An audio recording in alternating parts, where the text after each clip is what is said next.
High tension wire ಅಂದ್ರೆ high level ಅಲ್ಲೇ ಇರಬೇಕು, ಆದ್ರೆ 10 ಅಡಿಯಷ್ಟು ಕೂಡ ಎತ್ತರದಲ್ಲಿ ಇಲ್ವಂತೆ ಹೈ ಟೆನ್ಷನ್ ವೈರ್ ಅನ್ನುವಂಥದ್ದು. ಕರೆಂಟ್ ಶಾಕ್ ನಿಂದ ಅಮಾಯಕ ರೈತ ಕೂಡ ಈಗ ಆಲ್ರೆಡಿ ಸಾವನ್ನಪ್ಪಿರುವಂಥದ್ದು. ದಕ್ಷಿಣ ಕನ್ನಡ ಜಿಲ್ಲೆಯಲ್ಲಿ ಕೇಳೋರೇ ಇಲ್ವಾ, ಕೇಳೋರು ಇಲ್ದಂಗೆ ಆಗ್ಬಿಟ್ಟಿದೆ.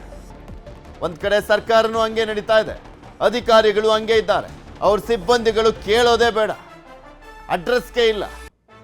ಏನ್ ಅನಾಹುತ ಆದ್ರೆ ಯಾರು ಸತ್ರೇನೋ, ಜನ ಅಲ್ವಾ ಸಾಯೋದು, ನಾವಲ್ವಲ್ಲ ಅಂತ ಅಲ್ಲಿನ ಸಿಬ್ಬಂದಿ, ಅಧಿಕಾರಿಗಳು, ಜನಪ್ರತಿನಿಧಿಗಳ ಮನಸ್ಥಿತಿ, ಮೈಂಡ್ ಸೆಟ್ ಹೇಗಿದೆ ಅಂದ್ರೆ ಹಿಂಗಿದೆ. ಇವಾಗ ಸಾಯೋನ್ ಸಾಯ್ತಾನೆ ಅಂತ. ಹಾಗಾದ್ರೆ ಇಲ್ಲೊಂದು ಊರಿನ ಪರಿಸ್ಥಿತಿ ಹೇಗಿದೆ, ಅಲ್ಲಿನ ಜನ ಏನ್ ಹೇಳ್ತಾ ಇದ್ದಾರೆ, ಅಲ್ಲಿನ ಜನರ ಆಕ್ರೋಶ ಹೇಗಿದೆ ನೋಡ್ಕೊಂಬೋಣ.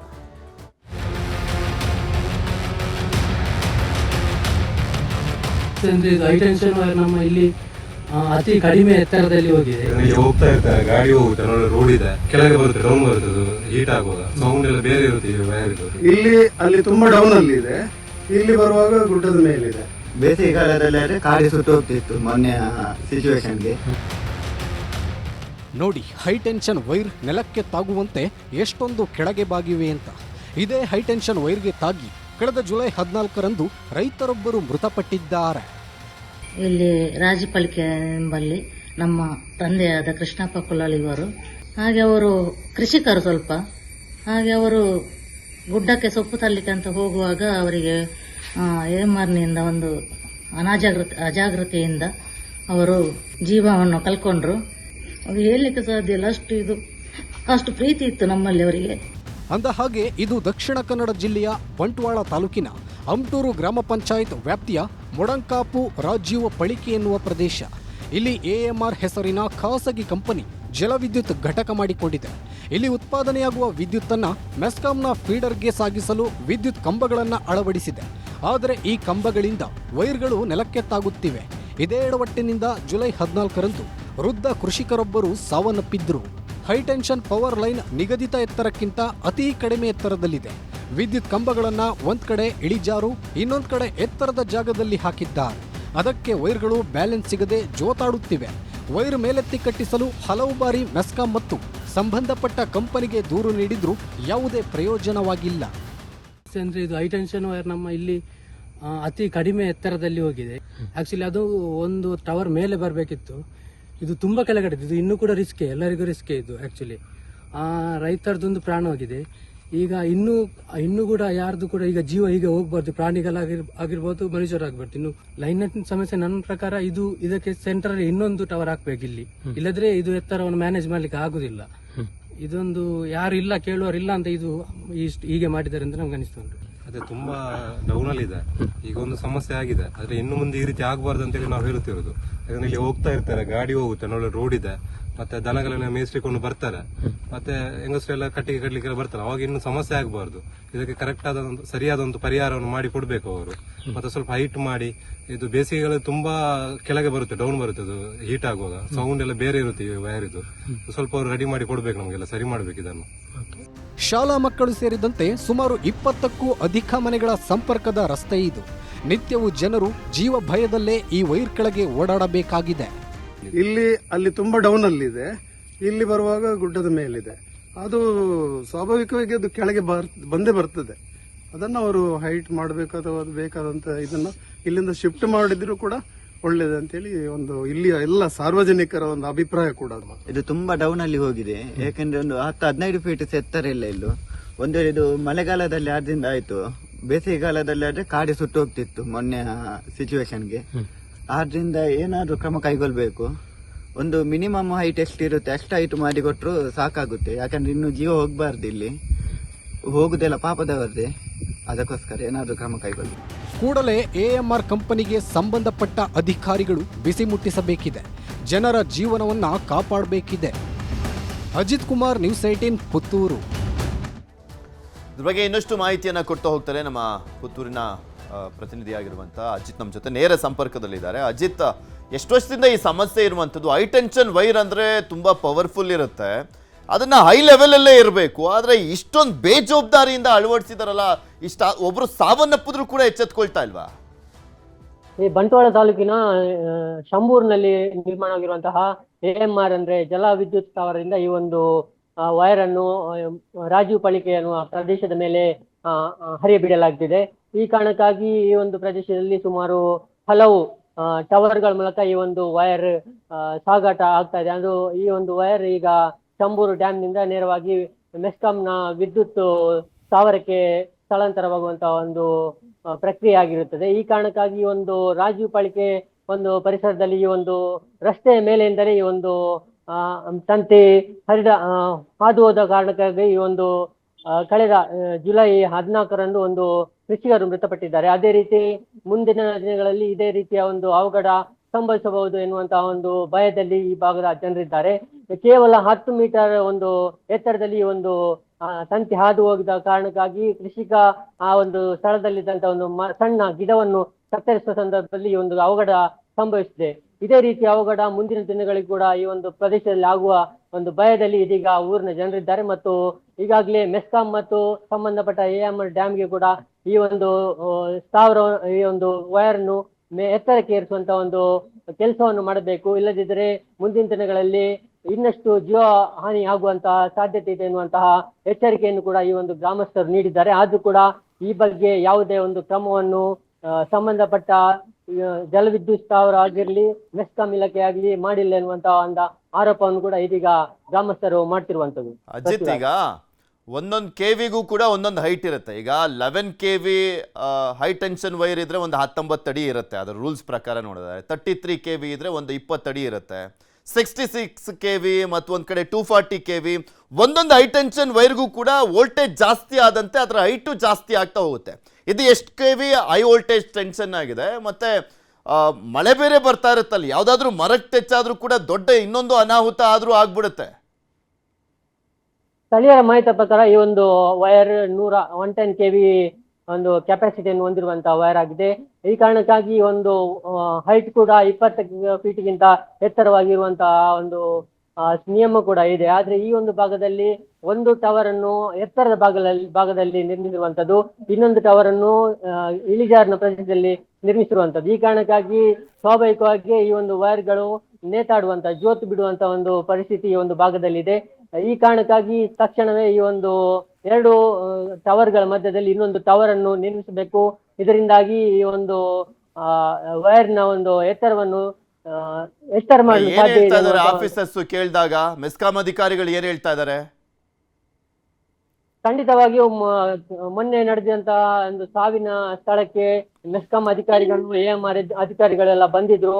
ಈ ಸಂದರ್ಭದಲ್ಲಿ AMR ಅಧಿಕಾರಿಗಳು ಈ ಒಂದು ವೈರ್ನ ಎತ್ತರ ಸ್ವಲ್ಪ ಕಡಿಮೆ ಇದೆ, ನಿಮಗಿಂತ ಕಡಿಮೆ ಇದೆ, ಈ ಸಂಬಂಧ ನಾವು ಅದಕ್ಕೆ ತಕ್ಷಣವೇ ಕ್ರಮ ಕೈಗೊಳ್ತೇವೆ ಅನ್ನುವಂತಹ ಭರವಸೆ ನೀಡಿದ್ದಾರೆ. ಆದ್ರೆ ಈವರೆಗೆ 1 ತಿಂಗಳಾಯ್ತು ಘಟನೆ ನಡೆದು, ಆದ್ರೂ ಕೂಡ ಯಾವುದೇ ಕೆಲಸವನ್ನು ಕಾಮಗಾರಿ ನಡೆಸಿಲ್ಲ ಎನ್ನುವಂತಹ ಆರೋಪವನ್ನು ಇದೀಗ ಗ್ರಾಮಸ್ಥರು ಮಾಡ್ತಿದ್ದಾರೆ. ಪೃಥ್ವಿರಾಜ್. ಓಕೆ, ಧನ್ಯವಾದ ಅಜಿತ್ ನಿಮ್ಮೆಲ್ಲ ಮಾಹಿತಿಗಾಗಿ. ನೋಡೋಣ, ಅಟ್ಲೀಸ್ಟ್ ಈ ಸುದ್ದಿಯನ್ನು ಪ್ರಸಾರ ಮಾಡಿದ್ಮೇಲಾದ್ರೂ ಅಲ್ಲಿರುವಂಥ ಮೆಸ್ಕಾಂ ಅಧಿಕಾರಿಗಳು ಕ್ರಮವನ್ನು ಕೈಗೊಳ್ತಾರೆ. ಬಾಗಲಕೋಟೆ ಜಿಲ್ಲೆ ಬಾದಾಮಿ ತಾಲೂಕಿನ ರಸ್ತೆ ಇದು. 11 ಗ್ರಾಮಗಳಿಗೆ ಕನೆಕ್ಟ್ ಮಾಡುವಂತ ರಸ್ತೆ. ಈ ರಸ್ತೆಯಲ್ಲೇ ಬಾಗಲಕೋಟೆ ಸಂಸದರು ಕೂಡ ಓಡಾಡ್ತಾರಂತೆ. ಅವರು ಓಡಾಡುವಂತ ರಸ್ತೆ 36 ಕಿಲೋಮೀಟರ್ ಉದ್ದಕ್ಕೂ ಕೂಡ ರಸ್ತೆಯ ಗುಂಡಿಗಳು. ರಸ್ತೆಲ್ ಗುಂಡಿ ಇದೆಯೋ ಗುಂಡಿಲ್ ರಸ್ತೆ ಇದೆಯೋ ಅಂತ ಕನ್ಫ್ಯೂಸ್ ಆಗಬೇಕು. 11 ಗ್ರಾಮಗಳ ಜನಕ್ಕೆ ನಿತ್ಯ ನರಕ ಯಾತನೆ. ಆ ರೀತಿಯಾಗಿದೆ ಆ ರೋಡು. 36 ಕಿಲೋಮೀಟರ್ ಉದ್ದ, ದುರಸ್ತಿನೇ ಕಂಡಿಲ್ಲ 11 ವರ್ಷದಿಂದ. ಕಿತ್ತೋದ್ ರೋಡು. ಇದುವರೆಗೂ ಆ ದುರಸ್ತಿ ಕಾರ್ಯವನ್ನ ಮಾಡ್ಲಿಕ್ಕಾಗಿಲ್ಲ. 11 ಗ್ರಾಮಗಳ ಜನ ಕೇಳ್ತಾನೆ ಇದ್ದಾರೆ, ಆದ್ರೆ ವ್ಯವಸ್ಥೆ ಮಾತ್ರ ಆಗ್ತಾ ಇಲ್ಲ. ಆದ್ರೆ ಅಲ್ಲಿನ ಪರಿಸ್ಥಿತಿ ಹೇಗಿದೆ, ಅಲ್ಲಿನ ಜನ ಏನ್ ಹೇಳ್ತಾರೆ ನೋಡ್ಕೊಂಬೇಡ.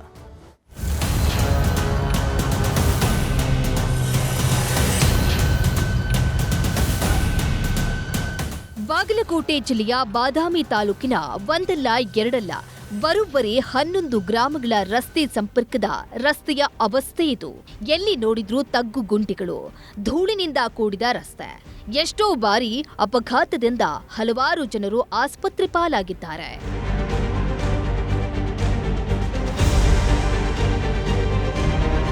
ಹುಬ್ಬಳ್ಳಿ ಸೋಲಾಪುರ ರಾಷ್ಟ್ರೀಯ ಹೆದ್ದಾರಿಯ ಗೋವಿನಕೊಪ್ಪದಿಂದ ಆರಂಭವಾಗುವ ಈ ರಸ್ತೆ ಸಂಪೂರ್ಣ ಹಾಳಾಗಿ ಹೋಗಿದೆ. ಇಲ್ಲಿಂದ ಚೋಳಚಾಗುಡ್ಡ ಸಮೀಪ ಗದಗ ಬಾದಾಮಿ ರಾಜ್ಯ ಹೆದ್ದಾರಿಗೆ ಸಂಪರ್ಕ ಕಲ್ಪಿಸುವ ಸುಮಾರು 36 ಕಿಲೋಮೀಟರ್ ಉದ್ದದ ಜಿಲ್ಲಾ ಮುಖ್ಯ ರಸ್ತೆ ಅಧ್ವಾನವಾಗಿದೆ.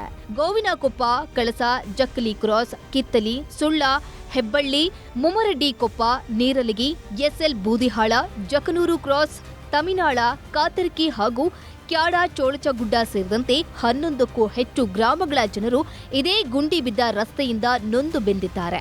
ವಿದ್ಯಾರ್ಥಿಗಳು, ರೈತರು, ಕಾರ್ಮಿಕರು, ಸರ್ಕಾರಿ ಖಾಸಗಿ ಬಸ್, ಕಾರು, ಬೈಕ್ ಸೇರಿದಂತೆ ನೂರಾರು ವಾಹನಗಳ ಸವಾರರು ಇದೇ ರಸ್ತೆಯಿಂದ ಬೇಸರವಾಗಿ ಹೋಗಿಬಿಟ್ಟಿದ್ದಾರೆ. ಈ ರೋಡ್ ಏನ್ರಿ ನೋಡೋಕೆ ಕನಸನೇ ಬರೋದ್ ದಿನ ಒಬ್ರು ದಿನ ಬೀಳೋದು ಹೇಳೋದು ಬರೀ ತೆಗ್ದು ಗಟ್ಟರೆ 4-5 ವರ್ಷ ಆಗ್ತದೆ. ಯಾರು ಕಣ್ಣು ತೆಗಿಯಲ್ರಿ. MP ಅವರು ಇಲ್ಲ, MLA ಇಲ್ಲ, ಅಧಿಕಾರಿಗಳಂತೂ ಬಂದು ಮನೆ ಪೇಪರ್ನ ಸ್ಟೇಟ್ಮೆಂಟ್ ಬಂತು. ಏನು ನೋಡಿದ್ರು ಗರ್ಸ್ ಅಲ್ಲಿ ಹಾಕಿದ್ರು, ಅದು ಸ್ಲಿಪ್ ಆಗೋದು, ಬೀಳುದು, ಮತ್ತೆ ತೆಗ್ಗಂತೂ ಮುಚ್ಚಿಲ್ಲ. ಈ ಗುಣಕಪ್ಪಿಂತ ಚೊಳಚಗುಡ್ಡ ಕಾಣ್ಬೇಕಾದ್ರೆ 2 ತಾಸು ಬೇಕು. ತೆಗ್ಗು ಗಟ್ರೆ ಎಲ್ಲಿ ಬೇಕಲ್ಲೇ ಹೋದವು. ಎಲ್ಲಾರಿಗೆ ಹೇಳಿವಿ, ಎಲ್ಲಾರಿಗೆ ಮನಿ ಮಾಡಿವಿ, ಎಲ್ಲಾ ತರ ತೊಂದ್ರೆ ಆಗೈತಿ. ಅವ್ರು ಈಗ ಇಟ್ ಮಾಡಿ ಇಟ್ ಕಾಟ ಹೋಗ್ಯಾರ. ಒಳ್ಳೆ ನಮ್ಮ ಮಧ್ಯಕ್ಕೆ ಬಂದು ಮುಂದುವರ್ಸ್ತು ಅಂತಂದ್ರೆ ನಾವು ಅನುಭವಿಸ್ಬಿಟ್ಟಿವ್ರ ಅದನ್ನ. ಈ ರೈತಕ್ಕೆ ಒಳಗೆ ಸರಿ ಇಲ್ಲ, ಇದು ಇಲ್ಲಿಂದ ರಸ್ತೆ ಸರಿ ಇಲ್ಲ. ಇದು ಇನ್ನೂ ನಮಗೆ ಇದು ಪೂಲ್ ಎತ್ತರ ಆಗೈತಲ್ಲ, ಇದು ಕಿವಿ ಆಗತ್ತೆ. ಇದು ಹೊಳೆ ಜನರು ಹೋಗಾಕ ಬರಕ, ಗಾಡಿ ಮೋಟರ್ ಬರಕ ಅಡ್ತರ ಆಗೈತಿ. ಅದಕ್ಕೆ ನಮ್ಗೆ ಇದು ಸರಿ ಇಲ್ಲ. ಇದನ್ನ ಎಷ್ಟು 4 ಮಂದಿ ಜನರಿಗೆ ಒಳ್ಳೇದಾಗುವಂತದನ್ನ ಮಾಡಿ ಕಾಟ ಇದನ್ನ ಕಡಿಮೆ ಆಗ್ಬೇಕು. ನಿತ್ಯ ನೂರಾರು ಟಿಪ್ಪರ್ಗಳು ಮರಳು ಸಾಗಣೆ ಮಾಡ್ತಿರೋದ್ರಿಂದ ಡಾಂಬರ್ ಸಂಪೂರ್ಣ ಕಿತ್ತು ಹೋಗಿದೆ. ಆದರೆ ರಸ್ತೆ ದುರಸ್ತಿ ಮಾತ್ರ ಆಗ್ತಿಲ್ಲ. ವಿಪರ್ಯಾಸ ಅಂದ್ರೆ ಇದೇ ಮಾರ್ಗವಾಗಿ ಬಾಗಲಕೋಟೆ ಸಂಸದ PC ಗದ್ದಿಗೌಡರ್ ತಮ್ಮ ಸ್ವಗ್ರಾಮ ಹೆಬ್ಬಳ್ಳಿಗೆ ಸಂಚರಿಸುತ್ತಾರೆ. ಆದರೂ ರಸ್ತೆಯ ದುಸ್ಥಿತಿಯ ಬಗ್ಗೆ ಗಮನ ಹರಿಸಿಲ್ಲ ಅನ್ನೋದೇ ವಿಪರ್ಯಾಸ. ಮಂಜುನಾಥ್ ತಳವಾರ, ನ್ಯೂಸ್ 18 ಬಾಗಲಕೋಟೆ. ಇದೆಲ್ಲದ್ರ ಬಗ್ಗೆ ಇನ್ನಷ್ಟು ಮಾಹಿತಿಯನ್ನ ಕೊಡ್ತಾ ಹೋಗ್ತಾರೆ ನಮ್ಮ ಬಾಗಲಕೋಟೆಯ ಪ್ರತಿನಿಧಿ ಮಂಜುನಾಥ್. ನಮ್ಮ ಜೊತೆ ನೇರ ಸಂಪರ್ಕದಲ್ಲಿ ಜಾಯ್ನ್ ಆಗಿದ್ದಾರೆ. ಮಂಜು, ಅಲ್ಲಿ ರಸ್ತೆನೇ ಇಲ್ಲ ಬಿಡಿ, ರಸ್ತೆ ಇಲ್ದಲೇನೂ ಕೂಡ ಅಲ್ಲಿನ ಸಂಸದರು ಅದೇ ರೋಡಲ್ಲಿ ಓಡಾಡ್ತಾರೆ, ಶಾಸಕರ ಗಮನಕ್ಕೂ ಬರ್ತಾ ಇಲ್ಲ ಅಂದ್ರೆ ಇನ್ಯಾವ ಲೆವೆಲ್ಗೆ ಬೇಜವಾಬ್ದಾರಿ ನಿರ್ಲಕ್ಷ್ಯದ ಸಂಸದ ಮತ್ತೆ ಶಾಸಕ ಇದ್ದಾರೆ ಅಂತ ಅಲ್ಲಿ ಅವ್ರೇನ್ ಜನ. ಪೃಥ್ವಿರಾಜ್, ಬಾಗಲಕೋಟೆ ಜಿಲ್ಲೆಯ ಬಾದಾಮಿ ಕ್ಷೇತ್ರ ಅಂತಂದ್ರೆ ಇದು ರಾಜ್ಯದ ಗಮನವನ್ನ ಸೆಳೆದಿದ್ದಂತಹ ಕ್ಷೇತ್ರ. ಹಿಂದೆ ಇಲ್ಲಿ ಮುಖ್ಯಮಂತ್ರಿಗಳೇ ಸ್ವತಃ ಇಲ್ಲಿ ಬಂದು ಸ್ಪರ್ಧೆ ಮಾಡಿರುವಂತದ್ದು ಕೂಡ ಎಲ್ಲರಿಗೂ ಗೊತ್ತಿರುವಂತ ವಿಚಾರ. ಆದ್ರೂ ಕೂಡ ಕೆಲವೊಂದು ಅಭಿವೃದ್ಧಿ ವಿಚಾರದಲ್ಲಿ ಇನ್ನೂ ಕೂಡ ಬಾದಾಮಿ ಕ್ಷೇತ್ರದಲ್ಲಿ ಎಂತಹ ಸ್ಥಿತಿ ಇದೆ ಅನ್ನೋದ್ರ ಬಗ್ಗೆ ಈ ಒಂದು ದೃಶ್ಯಾವಳಿಗಳನ್ನು ನೋಡುವಂತ ಸಂದರ್ಭದಲ್ಲಿ ಗೊತ್ತಾಗುತ್ತೆ. ಯಾಕಂತಂದ್ರೆ ಇದು ಪ್ರಮುಖ ರಸ್ತೆ, ಅಂದ್ರೆ ಹುಬ್ಳಿ ಸೋಲಾಪುರ ರಸ್ತೆಯಿಂದ ಚೊಳಚಗುಡ್ಡ ಗ್ರಾಮಕ್ಕೆ ಸಂಪರ್ಕ ಕಲ್ಪಿಸುವಂತಹ ಸುಮಾರು 35 ರಿಂದ 36 ಕಿಲೋಮೀಟರ್ ರಸ್ತೆ ಏನಿದೆ. ಈ ರಸ್ತೆಯಲ್ಲಿ ಸುಮಾರು 11 ಗ್ರಾಮಗಳು ಮಾರ್ಗ ಮಧ್ಯೆ ಬರುವಂತದ್ದು. ಇಲ್ಲಿ ನೂರಾರು ಸಂಖ್ಯೆಯಲ್ಲಿ ವಿದ್ಯಾರ್ಥಿಗಳು ಓಡಾಡ್ತಾರೆ, ಸಾರ್ವಜನಿಕರು ಓಡಾಡ್ತಾರೆ, ಖಾಸಗಿ ಸೇರಿದಂತೆ ಸರ್ಕಾರಿ ಬಸ್ಗಳು ಓಡಾಡ್ತವೆ. ಆದ್ರೆ ಸುಮಾರು 10-11 ವರ್ಷಗಳಿಂದ ಈ ರಸ್ತೆ ಕಾಮಗಾರಿ ಸಂಪೂರ್ಣವಾಗಿ ನೆನೆಗುದಿಗೆ ಬಿದ್ದಿದೆ. ಮತ್ತು ಇಲ್ಲಿರ್ತಕ್ಕಂತಹ ಟಾರ್ ರೋಡ್ ಏನಿದೆ, ಆ ಟಾರೇ ಸಂಪೂರ್ಣ ಕಿತ್ತು ಹೋಗಿತ್ತು. ಈಗ ಧೂಳಿಮಯ ಈ ಒಂದು ರಸ್ತೆ ಕಾಣಿಸ್ತಾ ಇದೆ. ಆದ್ರೂ ಕೂಡ ಈ ರಸ್ತೆಯನ್ನ ಅಭಿವೃದ್ಧಿ ಪಡಿಸುವಂತ ಹಿನ್ನೆಲೆಯಲ್ಲಿ ಯಾವುದೇ ಯೋಜನೆಗಳನ್ನಾಗ್ಲಿ ಕಾಮಗಾರಿಗಳನ್ನಾಗ್ಲಿ ಕೈಗೆತ್ತಿಕೊಳ್ತಾ ಇಲ್ಲ. ಮತ್ತೊಂದು ವಿಪರ್ಯಾಸದ ಸಂಗತಿ ಏನಂತಂದ್ರೆ, ಬಾಗಲಕೋಟೆಯ ಸಂಸದರಾಗಿರುವಂತಹ PC ಗದ್ದಿಗೌಡರವರ ಸ್ವಗ್ರಾಮ ಹೆಬ್ಬಳ್ಳಿ ಗ್ರಾಮ, ಇದೇ ಒಂದು ಮಾರ್ಗ ಮಧ್ಯದಲ್ಲೇ ಹೆಬ್ಬಳ್ಳಿ ಗ್ರಾಮ ಬರುವಂತದ್ದು. ಅಲ್ಲೂ ಕೂಡ ಇಂತಹ ಒಂದು ರಸ್ತೆ ಕಾಮಗಾರಿಯನ್ನ ಆದ್ರೂ ಕೂಡ ಕೈಗೊಂಡಿಲ್ಲ ಅಂತಂದ್ರೆ ಇದರಿಂದಾಗಿ ಸಾರ್ವಜನಿಕರು ಸಾಕಷ್ಟು ತೊಂದರೆಯನ್ನು ಅನುಭವಿಸ್ತಾ ಇದ್ದಾರೆ. ಸಾಕಷ್ಟು ಬಾರಿ ಬೈಕ್ ಸವಾರರು ಅಲ್ಲಿ ಬೈಕ್ ಸ್ಕಿಡ್ ಆಗಿ ಬಿದ್ದಿರುವಂತದ್ದಿದೆ. ಮತ್ತು ಮಳೆ ಆಗುವಂತಹ ಸಂದರ್ಭದಲ್ಲಿ ಸಂಪೂರ್ಣವಾಗಿ ಕೆಸರುಗದ್ದೆ ಅಂತೆ ರಸ್ತೆ ಆಗೋದ್ರಿಂದಾಗಿ ವಾಹನಗಳು ಓಡಾಡೋದಕ್ಕೂ ಕೂಡ ತುಂಬಾನೇ ಕಷ್ಟ ಆಗುತ್ತೆ. ಅದೇ ರೀತಿಯಾಗಿ ಇಲ್ಲಿ ಅಕ್ಕಪಕ್ಕದಲ್ಲೇ ಮಲಪ್ರಭಾ ನದಿ ಇರೋದ್ರಿಂದಾಗಿ ಯಥೇಚ್ಛವಾಗಿ ಮರಳಿನ ವಾಹನಗಳು ಇಲ್ಲಿ ಈ ಒಂದು ರಸ್ತೆಯಲ್ಲಿ ಓಡಾಡ್ತವೆ. ಅಂದ್ರೆ ಅತಿ ಹೆಚ್ಚಿನ ಭಾರದ ಅಂದ್ರೆ 100 ಟನ್ ತೂಕದಲ್ಲಿರ್ತಕ್ಕಂತಹ ಟಿಪ್ಪರ್ಗಳೇನಿದ್ದಾವೆ ನಿರಂತರವಾಗಿ ಓಡಾಡೋದ್ರಿಂದಾಗಿ ರಸ್ತೆ ಸಂಪೂರ್ಣವಾಗಿ ಹಾಳಾಗಿ ಹೋಗಿದೆ. ಆದ್ರೆ ರಸ್ತೆ ಅಭಿವೃದ್ಧಿ ಕಾಮಗಾರಿ ವಿಚಾರಕ್ಕೆ ಸಂಬಂಧಪಟ್ಟಂತೆ ಯಾರು ಕೂಡ ಗಮನ ಹರಿಸ್ತಾ ಇಲ್ಲ. ಇದರಿಂದ ಸಾಕಷ್ಟು ಜನರು ಆಕ್ರೋಶವನ್ನು ಹೊರಹಾಕ್ತಾ ಇರೋದ. ಅಲ್ಲ, ಈ 11 ವರ್ಷದಲ್ಲಿ ಭೀಮಸೇನ ಚಿಮ್ಮಕಟ್ಟಿ ಅವರ ಅಪ್ಪನೂ ಕೂಡ MLA ಆಗಿದ್ರು, ಸಿದ್ದರಾಮಯ್ಯನವರು ಕೂಡ ಆಗೋಗಿದ್ರು. ಈಗ ಭೀಮಸೇನ ಚಿಮ್ಮನಕಟ್ಟಿ ಇದ್ದಾರೆ. ಒಬ್ರಿಗಾದ್ರೂ ಅಲ್ಲಿನ ಜನಕ್ಕೆ ಏನಾದ್ರೂ ಒಂದು ಹೆಲ್ಪ್ ಮಾಡಬೇಕು, ಋಣ ತೀರಿಸಬೇಕು ಅನ್ನುವಂಥದ್ದು ಬರಲೇ ಇಲ್ವಾ ತಲೆಗೆ? ಸಿದ್ದರಾಮಯ್ಯನವರು ಮುಖ್ಯಮಂತ್ರಿ ಆಗಿಲ್ರಲ್ರಿ, ಭೀಮಸೇನ ಚಿಮ್ಮನಕಟ್ಟೆ ಹೋಗಿ ಕೇಳಿದಿದ್ರೆ ಮಾಡ್ಕೊಡ್ದಲೇ ಇರ್ತಾ ಇದ್ರ? ಯಾವಾಗ್ಲೂ ಸಿದ್ದರಾಮಯ್ಯನವ್ರು ಹೇಳ್ತಾನೆ ಇರ್ತಾರೆ ಋಣ ತೀರಿಸಬೇಕು ಬಾದಾಮಿ ತಾಲೂಕಿನ ಜನರದ್ದು ಅಂತ. ಕೇಳಿದ್ರೆ ಏನ್ ಮಾಡ್ಕೊಡಲ್ಲ ಅಂತಿದ್ರಂತ? ಖಂಡಿತವಾಗ್ಲೂ ಪೃಥ್ವಿರಾಜ್, ಇಂತಹ ಒಂದು ಪ್ರಶ್ನೆ ಇದೀಗ ಉದ್ಭವಾಗಿರುವಂತದ್ದು. ಯಾಕಂತಂದ್ರೆ ಹಿಂದೆ ಸ್ವತಃ ಸಿದ್ದರಾಮಯ್ಯನವರೇ ಇಲ್ಲಿ 5 ವರ್ಷಗಳ ಕಾಲ ಶಾಸಕರಾಗಿ ಕೆಲಸವನ್ನ ನಿರ್ವಹಿಸಿದ್ದಾರೆ. ಸಾಕಷ್ಟು ಬಾದಾಮಿಯ ಋಣ ನನ್ನ ಮೇಲೆ ಇದೆ, ಅದನ್ನ ತೀರಿಸಬೇಕು ಅನ್ನುವಂತಹ ಮಾತುಗಳನ್ನ ಪ್ರತಿಯೊಂದು ಭಾಷಣದಲ್ಲಿ ಕೂಡ ಮಾತಾಡ್ತಾರೆ. ಅದಾದ ಬಳಿಕ ಸದ್ಯ ಇದೀಗ ಭೀಮಸೇನ್ ಚಿಮ್ಮನಕಟ್ಟಿ ಅವರು ಇಲ್ಲಿ ಶಾಸಕರಾಗಿ ಆಯ್ಕೆಯಾಗಿರುವಂತದ್ದು. ಈ ಹಿಂದೆ ಕೂಡ ಅವ್ರ ತಂದೆಯವರು ಕೂಡ ಇಲ್ಲಿ ಶಾಸಕರಾಗಿದ್ರು, ಸಚಿವರಾಗಿದ್ದಾರೆ. ಆದ್ರೂ ಕೂಡ ಇಲ್ಲಿ ಗ್ರಾಮೀಣ ಭಾಗದಲ್ಲಿರುವಂತಹ ಮೂಲಭೂತ ಸೌಕರ್ಯಗಳಿಗೆ ಒದಗಿಸುವಂತಹ ಹಿನ್ನೆಲೆಯಲ್ಲಿ ಸಾಕಷ್ಟು ನಿರ್ಲಕ್ಷ್ಯವನ್ನು ವಹಿಸ್ತಾ ಇದ್ದಾರೆ ಅನ್ನುವಂಥದ್ದು ಇಲ್ಲಿ ಮೇಲ್ನೋಟಕ್ಕೆ ಕಂಡು ಬರ್ತಾ ಇದೆ. ಉದಾಹರಣೆಗೆ ಈ ಒಂದು ರಸ್ತೆ ಏನಿದೆ, ಈ ಒಂದು ರಸ್ತೆಯಲ್ಲಿ ಸ್ವತಃ ಶಾಸಕರು ಕೂಡ ಓಡಾಡುವಂಥದ್ದು. ಅಂದ್ರೆ ಬಾದಾಮಿಯಿಂದ ಅವರು ಒಂದ್ ವೇಳೆ ಗೋವಿನಕೊಪ್ಪ ಮಾರ್ಗದಲ್ಲಿ ಹಳ್ಳಿಗಳಿಗೆ ಹೋಗ್ಬೇಕಾದ್ರೆ ಯಾವ್ದಾದ್ರು ಕಾಮಗಾರಿಗಳಿಗೆ ಚಾಲನೆ ನೀಡುವಂತದ್ದಾಗಿರ್ಬೋದು, ಬೇರೆ ಬೇರೆ ಕೆಲಸ ಕಾರ್ಯಗಳಿಗೆ ಹಳ್ಳಿಗಳಿಗೆ ಭೇಟಿ ನೀಡುವಂತ ಸಂದರ್ಭದಲ್ಲಿ ಅವರು ಕೂಡ ಸ್ವತಃ ಇದೇ ಒಂದು ರಸ್ತೆಯಲ್ಲಿ ಓಡಾಡ್ತಾರೆ.